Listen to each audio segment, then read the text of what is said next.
Lesson 5.6, Inverse of a function. Our essential question.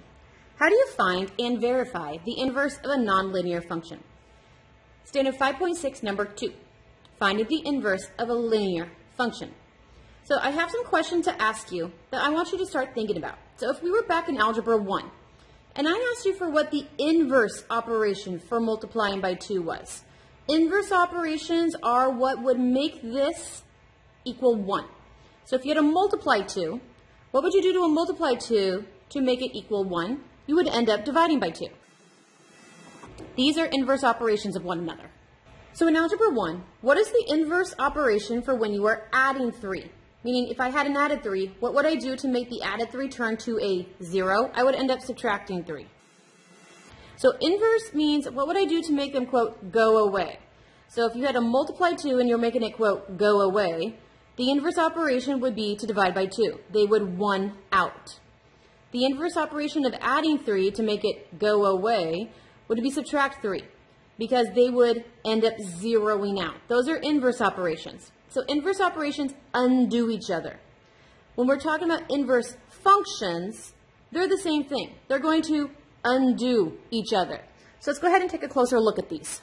So I have a function that I would like us to graph.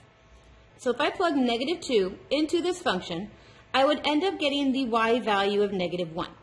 So this was negative 2, negative 1. If I plugged negative 1 into this function, I would end up getting the answer of 1. So this is negative 1, positive 1. Plugging 0 into this function, I would have gotten 3. So 0, 3. Plugging 1 into this function, I would have had 5. So 1, 5. And plugging 2 into this function, I would have found 7. So 2, 7. So connecting these on the graph, this is my f of x line. If we were to use demos to look at our graphs, you will notice that the inverse function is a reflection of the original graph about the line y equals x. Y equals x means whatever value y is, x was. So y equals x is this function line right here, where it's 1, 1, 2, 2, 3, 3, 4, 4. This is our function line right here. So we're going to kind of connect these in a dashed line so we can see our reflection line. And if I have f of x, and this is my reflection line, that means that however far away this point is how far away his partner will be on the other side. So from this line. So this point is a half a square away from the line, which means his partner is a half a square on the other side. This is 1 full square, which meant his partner is also going to be 1 full square from this line. This is 1.5 away, so 1.5 away. This is 1, 2, so he is 1, 2. He is 1, 2.5, so he is a half, 1, 2. I'm noticing at this point right here, it's on both lines. So if we were to connect these, well, we can't call him F, so we're going to call him G. F and G are inverses of each other because they both are the same exact distance away from this reflection line.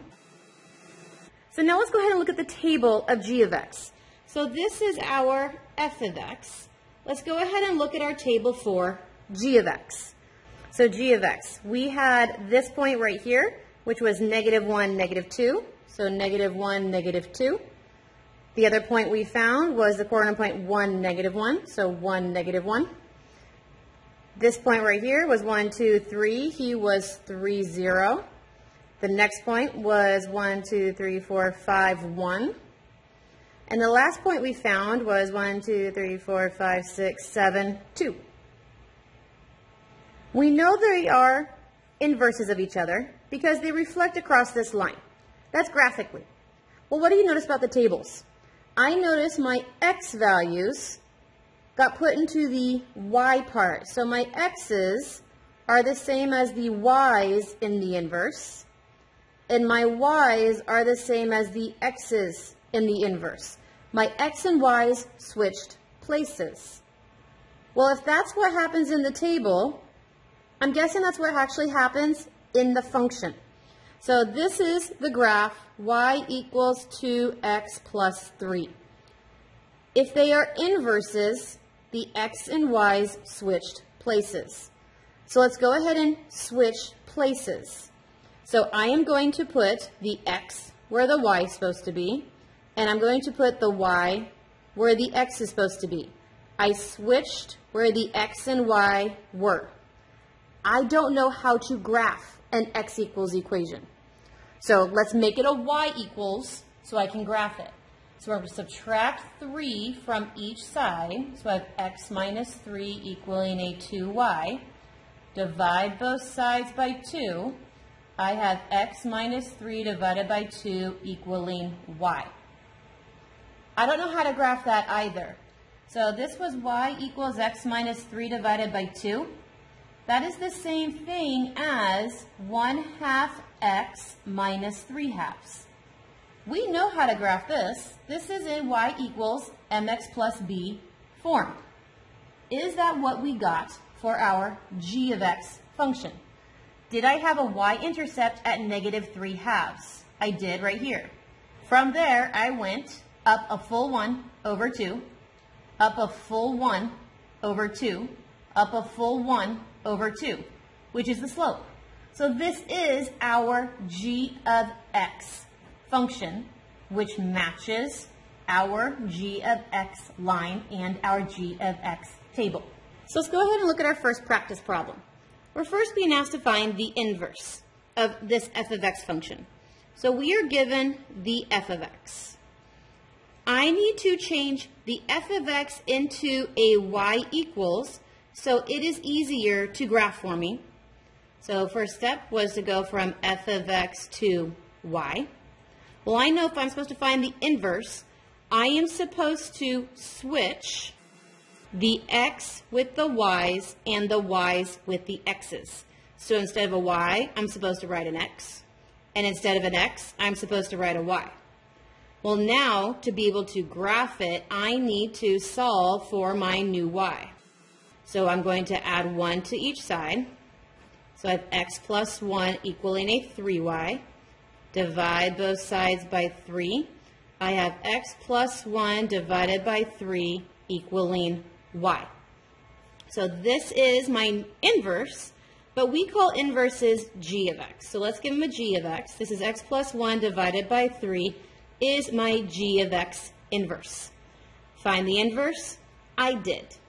Now graph both the function and its inverse.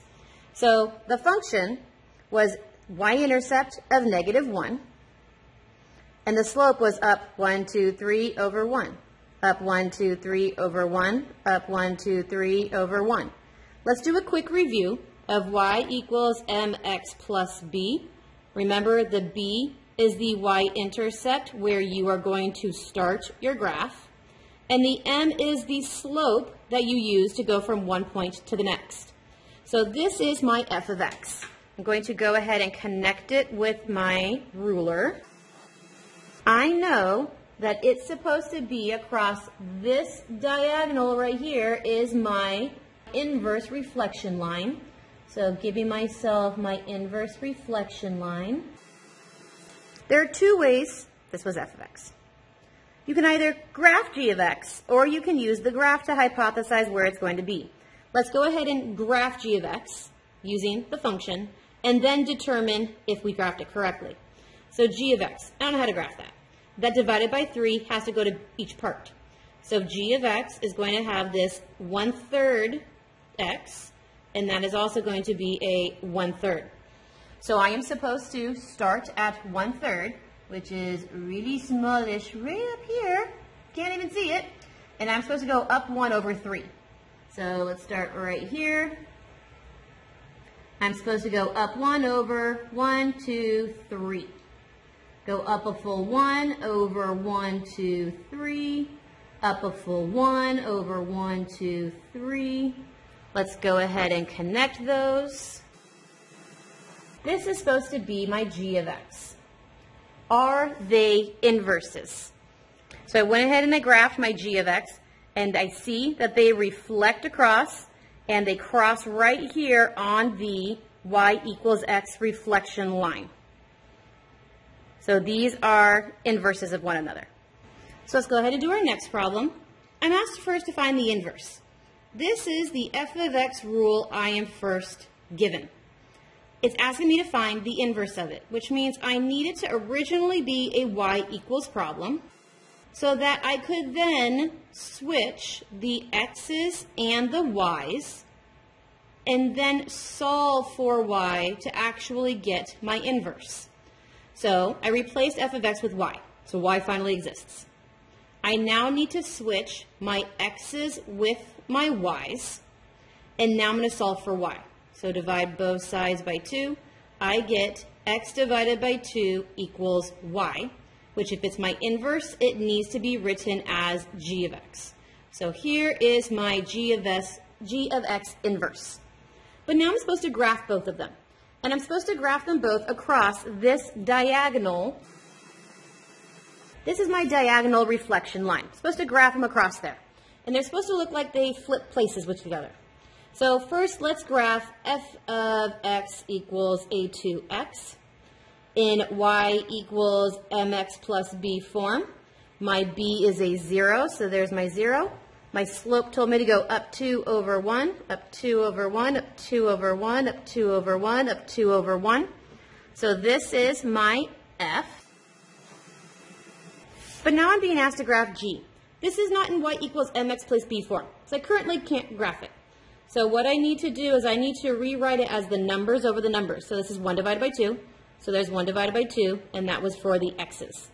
This is also in y equals mx plus b form. The b is also a 0, and I'm supposed to go up 1 over 2, up 1 over 2, up 1 over 2, up 1 over 2, up 1 over 2. If I were to connect these, here is my g of x, and I can see that they both trade spaces. So if they reflect across, they both trade spaces, and this is the rotation point where they both have in common across this line. So I'm being asked to find the inverse. So here is my function that I am being asked to find the inverse on. I can't find the inverse yet because I currently do not even have a y. F of x is the same thing as y. So we're going to rewrite it as a y equals instead of an f of x equals. To find the inverse, we are supposed to switch the x's with the y's and the y's with the x's. So this is now an x equals negative y plus 1. Now to actually graph this inverse, I need to solve for y. So I'm going to subtract 1 from each side. I've got x minus 1 equaling a negative y. I need to divide both sides by negative 1. So I have positive divided by negative. This is a negative x. Negative divided by negative is a positive. That's a positive 1 equaling y. But inverses are g of x. So this is g of x equals a negative x plus 1. This is our inverse function. We are supposed to graph both the inverse and the function, and they should both be reflected across this y equals x line. So we're going to go ahead and make sure that actually happens. So f of x, the y-intercept was at a 1. Here's my 1. The slope told me to go down 1 over 1, down 1 over 1, down 1 over 1, down 1 over 1, and we repeat down 1 over 1 until the cows come home. Ran out of graph paper. So this right here is my f of x function. Now I need to graph my g of x. His y-intercept is also 1. His slope is also down 1 over 1, down 1 over 1, down 1 over 1. So these are inverses of one another. They just happen to be the same exact line. There are 3 problems left on the page. Please do these 3 problems for independent practice.